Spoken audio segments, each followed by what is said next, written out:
Entre los años 1987 y 1996 se llevó a cabo un proceso de negociaciones por la paz, el que terminó con la firma de una serie de acuerdos políticos entre el gobierno de Guatemala y la URNG.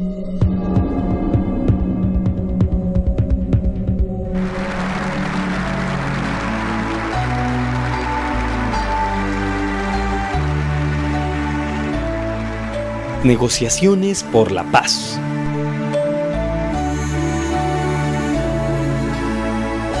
El gobierno de Guatemala y la URNG firmaron inicialmente dos acuerdos que fueron la base para establecer una serie de compromisos que tendrían como propósito mejorar la situación social y económica de los guatemaltecos.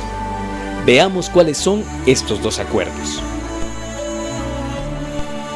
Acuerdo Marco para la búsqueda de la paz por medios políticos.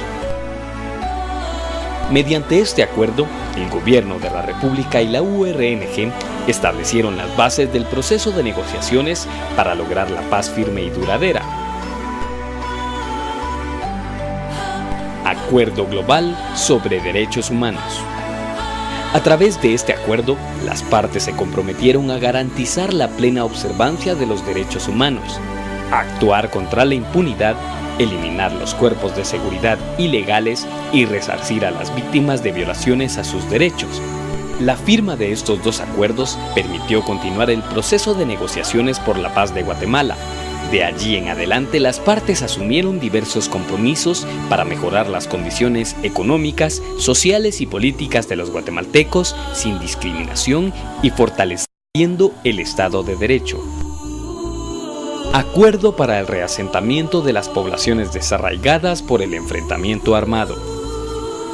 El informe Recuperación de la Memoria Histórica estima que como resultado del conflicto, 500,000 guatemaltecos se refugiaron en México y otros países vecinos, y 1 millón se desplazaron desde sus lugares de origen a otros municipios o comunidades del país.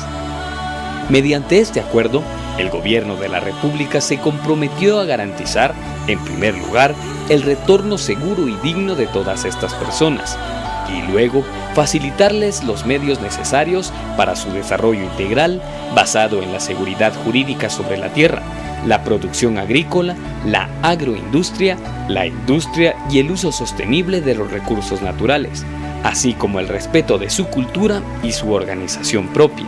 Lamentablemente el retorno nunca se logró. Hay que reconocer que varias familias desplazadas lograron retornar a sus lugares de origen, pero por sus propios esfuerzos. No hubo voluntad política de las autoridades, del propio gobierno y de las instituciones del Estado, y en ese sentido porque nunca se le asignó recursos financieros, para los componentes que tiene que ver para la atención a la demanda de la población desplazada. El cumplimiento se truncó a finales del gobierno de Arzú. Ahí se rompe la estrategia, a mi parecer no hubo una continuidad, se limitó a la reubicación física, inversión productiva no la hubo. En el último tiempo ha habido un retroceso. Lamentablemente hubo un rezago en el cumplimiento de estos acuerdos y luego vino toda una política de ir decreciendo en cuanto a los compromisos del Estado. A pesar de eso, eso no limitó los esfuerzos que hicimos. Logramos establecer algunos convenios de pago con representantes de población desarraigada. Prácticamente se lograron pagar alrededor de 28 millones de quetzales de subsidios que estaban pendientes de haber sido entregados el año pasado, y muy recientemente a través de una gestión que hace la Secretaría de la Paz y el que hace el Programa Nacional de Resarcimiento, logramos un traslado de recursos para vivienda para población desarraigada. Según el estudio de Ceidepaz, de 1,5 millones de personas desarraigadas por el conflicto armado, el gobierno apoyó el reasentamiento de 100,000 refugiados y 324,000 desplazados internos. La estrategia de desarrollo integral que el gobierno se comprometió a impulsar está ausente de las comunidades retornadas. No hay fuentes de empleo. Como consecuencia de ello, muchas personas han tenido que abandonar nuevamente su comunidad en busca de trabajo. La población desarraigada por el conflicto armado continúa al margen de la vida económica y política del país. Los gobiernos no han priorizado la inversión pública para favorecer a las poblaciones desarraigadas por el conflicto. Los retos que nosotros tenemos es fundamentalmente profundizar el tema del otorgamiento de subsidios para vivienda a través del FOGUAL, fortalecer la dinámica de la restitución de vivienda a través del Programa Nacional de Resarcimiento, incrementar ostensiblemente la inversión en vivienda en estos dos rubros, tanto a través de los subsidios como a través de la restitución, y la implementación de programas productivos a través de instituciones como el MAGA o ProRural que ayuden a que la economía comunitaria sea dinamizada de tal manera que las poblaciones pues tengan formas de subsistencia digna. El llamado sería eso, de que el propio gobierno, el presidente, digamos, honre su compromiso, ¿verdad?, en el cumplimiento de su acuerdo de paz, por ende con los desarraigados, ¿no?, en este caso población desplazada.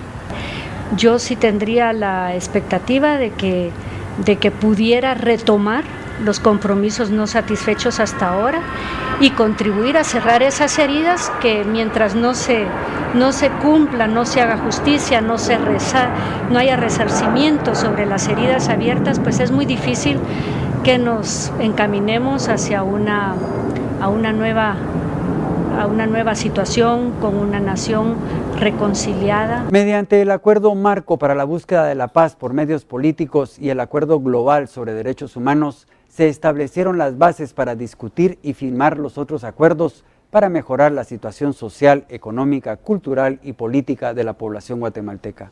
En cuanto al acuerdo para el reasentamiento de las poblaciones desarraigadas por el conflicto armado, es evidente el poco avance en el cumplimiento de los compromisos adquiridos con estas comunidades.